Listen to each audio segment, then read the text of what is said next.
Merhabalar, kanalıma, videoma hoş geldiniz arkadaşlar.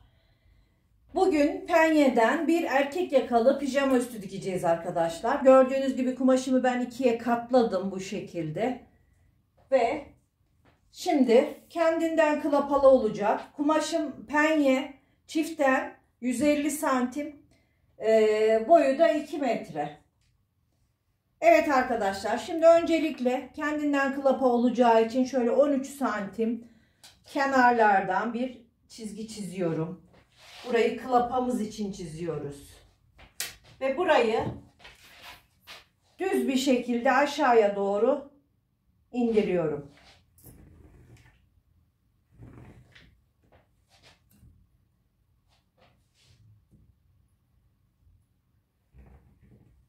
Evet. Şimdi burayı klapa olacağı için katlayacağız arkadaşlar. Bakın çizdiğimiz yerden şu şekilde katlayacağız düzgün bir şekilde.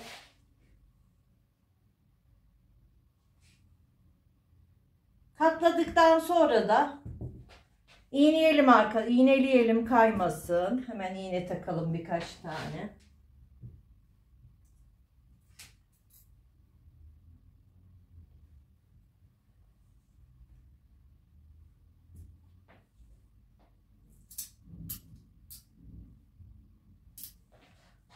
Evet. Kumaşımın üzerinden her zamanki gibi bir düzeltme çizgisi çekiyorum. 8 santim işaretliyorum. Benim omzum 11 santim. Net omzum 11. 1 santim yakadan 1 santim de koldan dikiş payı gideceği için şöyle 13 santimden işaretimi atıyorum. 3,5 santim omuz açımı düşüyorum. Ve omzumu çiziyorum arkadaşlar. Bakın. Yakam için 8 santim açılım yapıyorum. Hemen pratikçe çiziyorum. Şimdi klapamızın önünden 2 santim kapama payı, ilik düğme için kapama payı işaretliyoruz.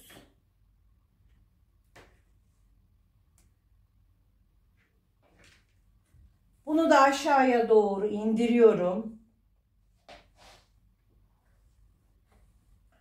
Beden ölçülerimizi yerleştirirken bu 2 santimden sonra yerleştireceğiz arkadaşlar.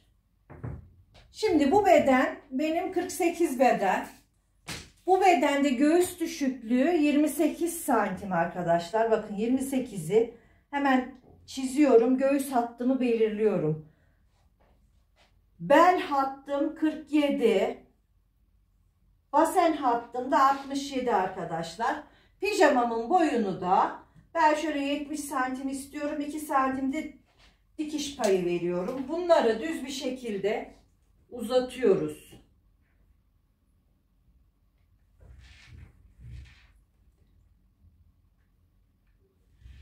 Boyumuz, basen hattı, bel hattı, göğüs hattı. Benim bedenimde göğüs bölü 4 28 santim. 28'i 2 santimden sonra işaretliyorum arkadaşlar. 1 santimde dikiş payı veriyorum. Şimdi her zaman sorulan bir soru var. Kol evimi bulamıyorum. Kol evi nasıl bulunur? Arkadaşlar kol evi bizim bedenimizin yani göğüs hattımızın 1 bölü 4'üdür. Göğsümüzü 4'e bölüyoruz. Çıkan sayı bizim kol evimiz. Şimdi benim bedenim 28 santim. Kol evim de 28 santim arkadaşlar. Bakın. Bu hat kol eviyle hiçbir alakası yoktur. Burası sadece göğüs ölçümüzü yerleştireceğimiz hattır. Şimdi cetvelimi şu şekilde yerleştiriyorum. Ve cetvelimin, riga cetvelimde 28 santimi buluyorum arkadaşlar. Bakın. Şöyle. 30 santim. Ne yapacağız? 2 santim yukarı doğru çıkartacağız. Şimdi ölçüyorum.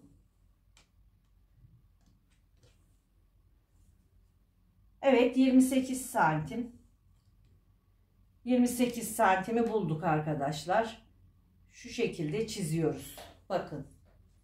Gördüğünüz gibi.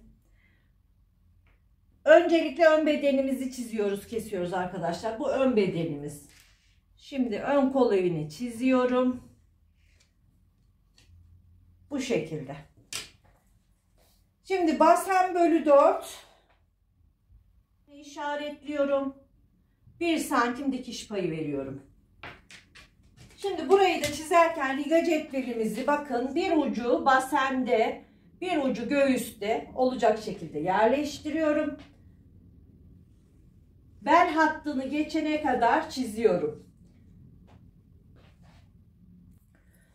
Bu şekilde çizdikten sonra bel hattını biraz geçtikten sonra cetvelimi çeviriyorum ve bu şekilde çizmeye devam ediyorum. Bakın arkadaşlar, çok güzel bir şekilde üst pijamamız çıktı. Ön bedenimiz. Şimdi pijamamızı kesiyoruz.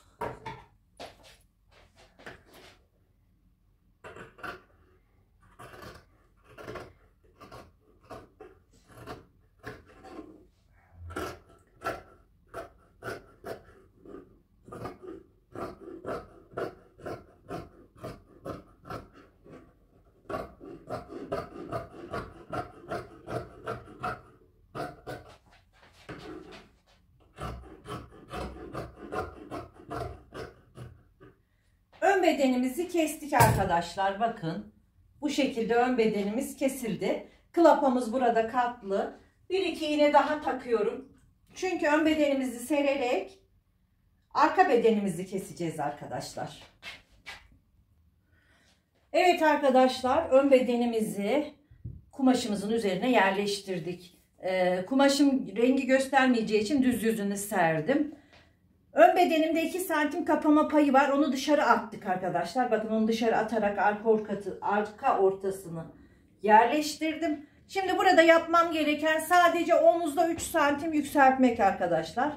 Arka bedenimi 3 santim yükseltiyorum. Ve cetvelimle çiziyorum 3 santim yüksekliği. Şöyle çizdim. Bizim ensemiz 8 santimdi. 8 santimi buradan alıyorum. Evet.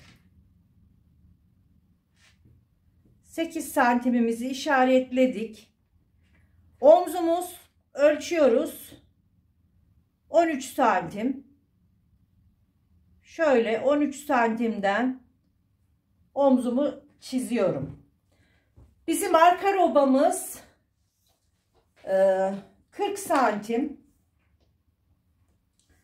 Şöyle enseden aşağı 12-13 santim inerek arka robamızı ölçüyoruz. Bakıyorum arka robam 20. 1 santimde dikiş payı veriyorum arka için. Ve kol evimizi tekrar omuzdan tutuyorum dikiş payına kadar. Çizip yuvarlıyoruz. Ensemiz 3 santim düşüyoruz şuradan. Omzun geldiği yer ensemiz zaten arkadaşlar. Şuradan şöyle yuvarlak bir şekilde ensemi çiziyorum. Arka bedenimiz bu kadar. Şimdi arka bedenimi kesiyorum.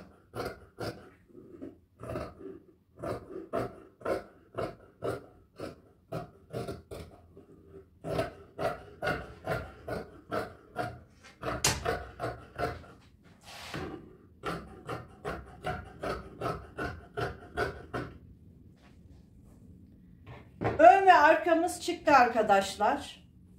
Şimdi ön ve arkayı kaldırıyorum. Kolumu keseceğim. Kol için kumaşımı katladım arkadaşlar. 4 kat olarak. Şimdi kolumun üzerinden hemen bir çizgi çekiyorum. Kol boyunu çiziyorum. Kol boyum 60 santim. 2 santimde kıvırma payı 62 santim. Hemen burayı da kapatıyorum. Boyumu çiziyorum.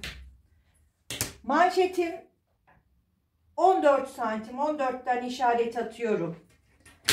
Şimdi şuradan 12 santim kol için düşüyorum. Burayı düz bir şekilde çiziyoruz.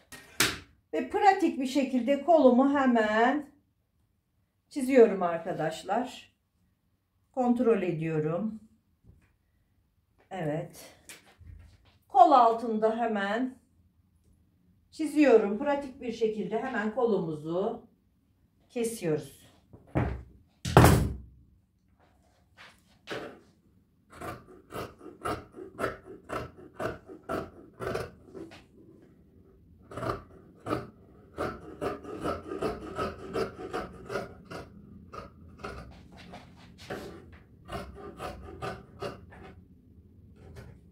Kolumuzu kestik arkadaşlar, gördüğünüz gibi.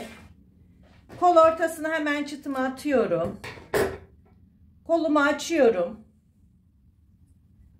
Ön beden için tıraşlıyorum.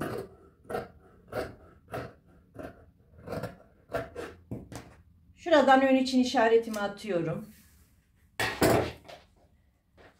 Ve erkek yakalı pijama kesimimiz tamam arkadaşlar. Gördüğünüz gibi kolumuz.